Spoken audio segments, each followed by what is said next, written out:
অনেকদিন পর কারোর সাথে দেখা, অথচ তার নাম মনে আসছে না। রাস্তাঘাটে অনেক সময় এমন হয় না?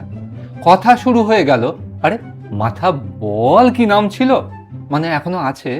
মাথা বলে, দাঁড়া না, দুনিয়ায় এত নাম আছে, তার মধ্যে কোনটা ওর খুঁজতে একটু সময় দে, ফাইলেই আছে, কিন্তু কোন ফাইল না, এভাবে পাওয়া যাবে না। তার চেয়ে বরং কেস হিস্ট্রি মনে করার চেষ্টা করো, মানে কোথায় আলাপ হয়েছিল বা জীবনে কখন তার সাথে ওঠা বসা ছিল। আহ এত চাপ নিতে গেলে তো কথা বলাতে মনোযোগ দেওয়া যায় না। ওদিকে তো আমাকে বেশ ভালোই মনে রেখেছে, আর আমি কিনা তার নাম ভুলে মেরে দিয়ে অপমান করছি। মন ঝাঁঝিয়ে বলে মাথাকে, মাথাও বলে থাক তাহলে, অতই যদি তোমার কাছের হতো তো পেয়ে যেতাম কারেন্ট ফাইলে। বেশ বেশ, চেষ্টা কর, লে আরেক জ্বালা।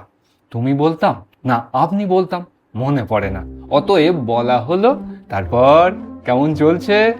ওদিক থেকে দেখা যাক কি বলছে, সেই মতো এগোনো যাবে। তাড়াহুড়োর কারণে বেশি এগোনোর দরকার হলো না, বাঁচা গেল।